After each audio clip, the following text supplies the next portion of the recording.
Mary Pope Osborne Magic Treehouse 19th. Tigers at Twilight. 1. How far away? Jack and Annie walked past the Frog Creek woods on their way home from the library. I miss Teddy, said Annie. Me too, said Jack. He's a really smart dog, said Annie. Yeah, said Jack, and brave, and wise, said Annie. And funny, said Jack. And here, said Annie. What? Said Jack. Here. Annie pointed at the Frog Creek woods. A small dog with tan-colored fur was peeking out from the bushes. Arf, arf, he barked. Oh, wow, Teddy, said Jack. The little dog ran off into the woods. Let's go, said Annie. She and Jack raced after Teddy. The Frog Creek woods glowed with late afternoon sunlight. The dog ran between the trees and finally stopped at a rope ladder. It hung from the tallest oak tree and led up to the magic tree house. Teddy waited for Jack and Annie to catch up. He panted and wagged his tail. Hi, you, cried Annie. She picked up the little dog and hugged him. We missed you.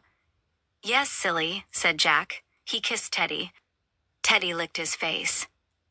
Is it time to get our third gift? Asked Annie.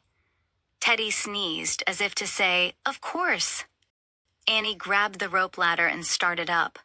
Jack put Teddy inside his backpack and followed. They climbed into the treehouse. There was the note from Morgan Le Fay. It was on the floor, just where it had been 2 days ago. Jack let Teddy out of his pack. Annie picked up the note and read, This little dog is under a spell and needs your help. To free him, you must be given 4 special things. A gift from a ship lost at sea. A gift from the prairie blue. A gift from a forest far away. A gift from a kangaroo. Be wise, be brave, be careful. Morgan. Jack touched the first 2 gifts, which they had already gotten. A pocket watch from the Titanic and an eagle's feather from the Lakota Indians of the Great Plains. Now we have to get the gift from a forest far away, said Annie. I wonder how far away, said Jack. I know how to find out, said Annie. Where's our book? She and Jack looked around the treehouse for one of the research books that Morgan always left them. Arf, arf. Teddy pawed a book in the corner. Jack picked it up and read the title, Wildlife of India. Oh, man. India, he said. That's very far away. Let's get going, said Annie, so we can free Teddy. Jack pointed at the cover of the book. I wish we could go there, he said. The wind started to blow. The treehouse started to spin. It spun faster and faster. Then everything was still, absolutely still, but only for a moment. 2. Caw and co. The warm air burst with sound. Caw-co, ee-ee, ack-ack, what's going on? Said Jack. He and Annie looked out the window. The sky was lit by an orange glow as the sun went down. The tree house was in a tree by a stream at the edge of a forest. The wild screeching and cawing came from the forest's tall, leafy trees. Just then, 2 creatures leaped onto the windowsill. Ah! Jack and Annie yelled, jumping back. Annie burst out laughing. Arf! Arf! Teddy barked. 2 small monkeys peered at them. Their dark faces were framed with light gray fur. They looked as if they were wearing tiny parkas. Hi, said Annie. I'm Annie. He's Jack. And he's Teddy. What are your names? Caw-co, caw-co, the monkeys chattered. Cool, said Annie. She turned to Jack. Her name is Caw. His name is Co. Oh, brother, said Jack. I bet he is her brother, said Annie. Caw and Co whooped as if laughing at Annie's joke. Their yellow eyes twinkled. We came to get a gift from the forest, said Annie. Do you know where we can find it? The monkeys nodded and chattered. Then they started down the tree. Using their long tails and arms, they swung from branch to branch. They jumped to the ground and looked up. Coming! Bring Teddy, Jack, Annie said. Then she started down the ladder. Jack quickly flipped through Wildlife of India. He found a picture of the gray monkeys. He read, This monkey is called a langur, say lungor. The word langur means having a long tail.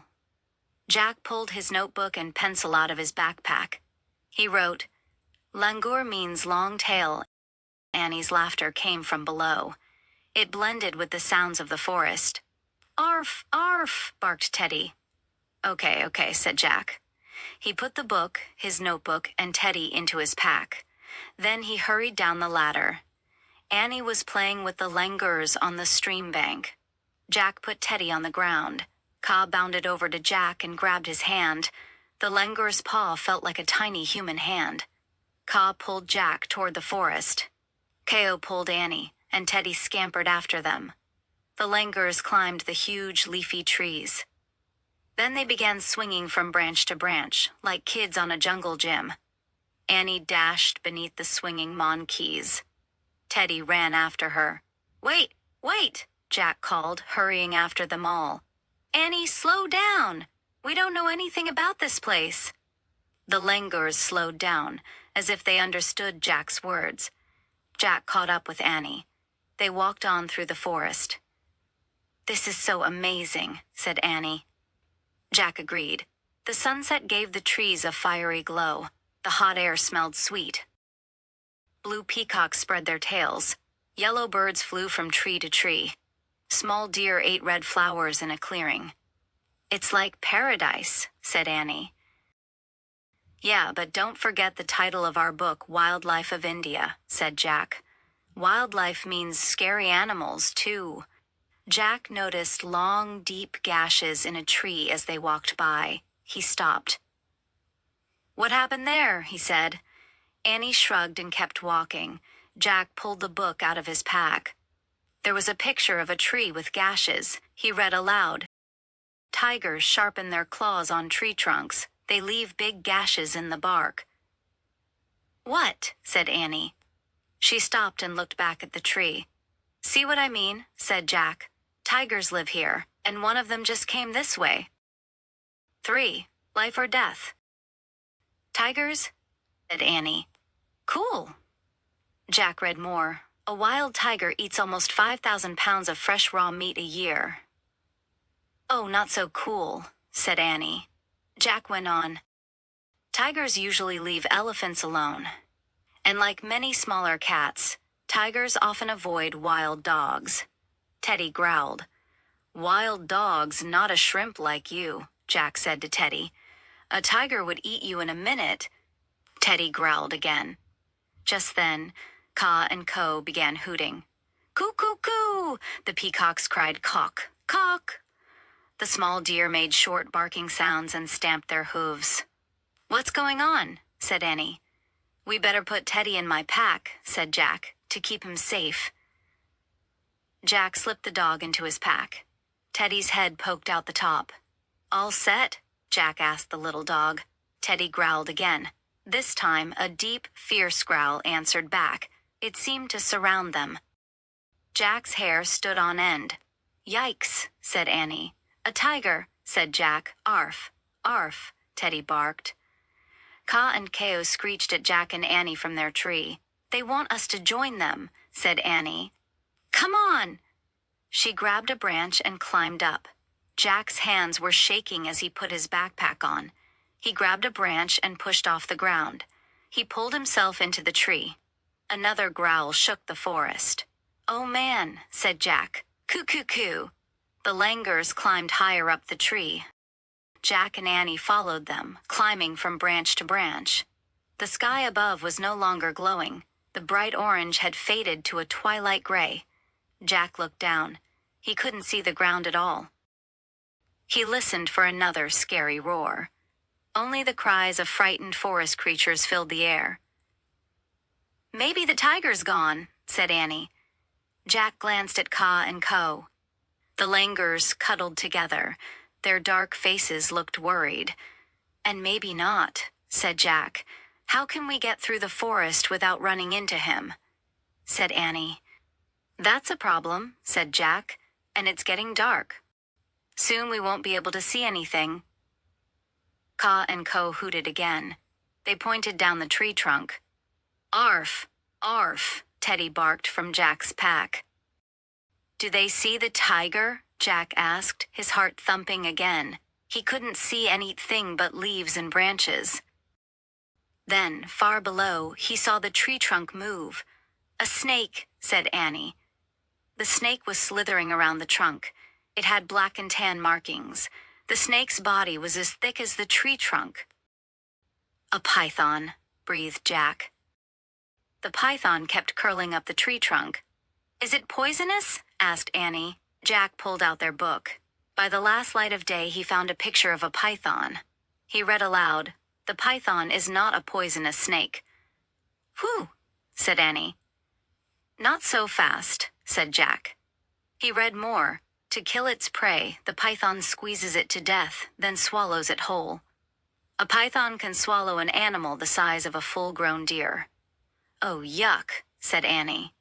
This is more than just yuck, Annie, said Jack. This is life or death.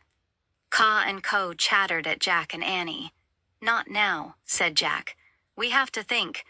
The langurs grabbed thick vines. They leaned back. Then they jumped out of the tree. The langurs swung through the air like trapeze artists. They swung over bushes and tall grass and landed in another tree. They screeched at Jack and Annie and waved their arms. I know what they're saying, said Annie. They want us to copy them.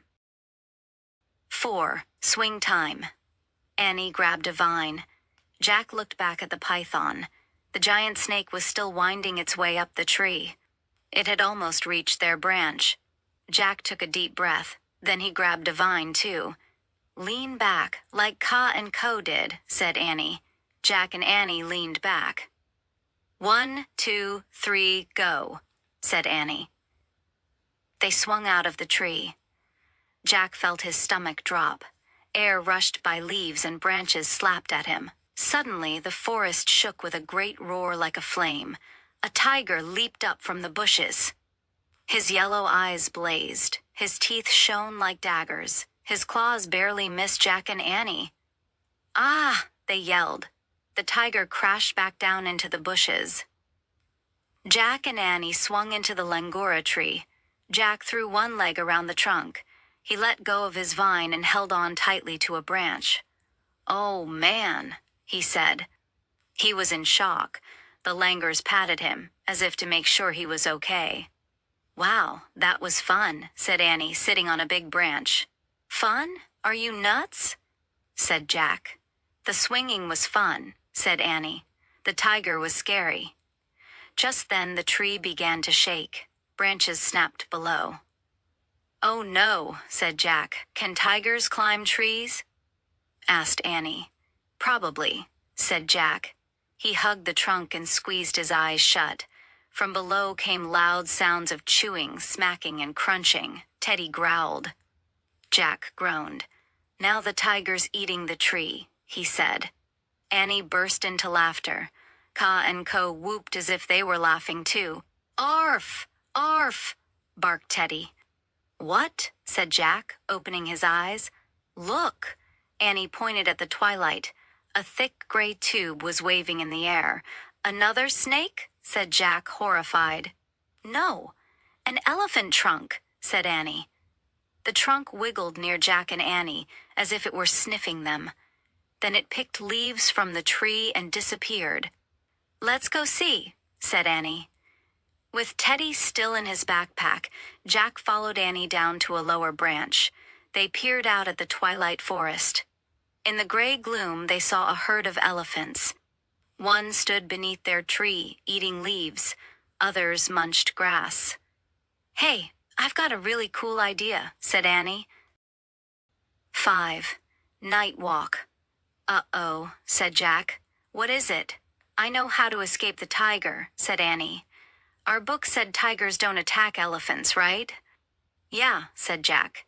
So we should travel through the forest on the back of an elephant, said Annie. Jack nodded slowly. That is a cool idea, he said. But no buts? I'll get on first, said Annie. She climbed down the tree until she was close to the elephant's back. She carefully lowered herself off a branch. When her feet rested on the elephant's back, she let go of the branch. Then she slowly sat down. The elephant let out a low rumbling sound and shifted her weight. "Don't worry, it's just me," Annie said softly. She patted the huge creature's back. "Thanks, Saba." "Saba?" said Jack. "That's her name," said Annie. "She just told me." "Yeah, right," said Jack. "Arf, arf," barked Teddy. "Come on, Jack," said Annie. "It's not scary." Jack sighed and slowly climbed down the tree. When he was above Saba, he lowered himself off the branch. He put both feet on the elephant. Then he carefully sat down in front of Annie. Saba rumbled again. "Tell her not to worry," said Annie. "Pat her head." "Don't worry, Saba," Jack said. He patted the elephant's head. Her skin was rough and wrinkled. The elephant curled her trunk back and rested it on Jack's head. "Hi," he said in a small voice. Saba flapped her ears. Ka and Ko swung to the ground in front of Saba. They chattered at her. She waved her trunk at them. The langurs began bounding through the forest. Saba followed. The rest of the herd followed in line. Saba walked with a calm, rolling motion. Jack felt as if he were riding over ocean waves. A full moon was rising above the trees. "Where are we going?" Jack asked. "Just relax," said Annie. "Ka and Ko know where to go." "Arf, arf," Teddy barked from Jack's backpack. "You relax too," Jack said to the little dog. Fireflies blinked. The moon lit a path between the trees as the elephants marched on. From a distance came a low growl. "Is that the tiger?" Jack wondered. The elephants paid no attention. They kept walking through the warm woods. They marched slowly under hanging vines and through misty clearings. Ka and Ko bounded ahead of them, two moon shadows leading the way. "We're going far from the treehouse," said Jack. "Don't worry," Annie said. Suddenly, a long roar split the night. A chill went down Jack's spine. The roar came again. It turned into a yowling. The yowling turned into steady moaning. It sounded as if the whole forest were moaning. "That's a really sad sound," said Annie sleepily. "Yeah," said Jack. But the elephants all marched on. Jack rocked in sleepy rhythm with Saba's walk. He could hear Teddy snoring in his backpack. Soon Jack's head rested on Saba's back. He began drifting in and out of dreams. Dreams of rocking in a boat under the dark treetops.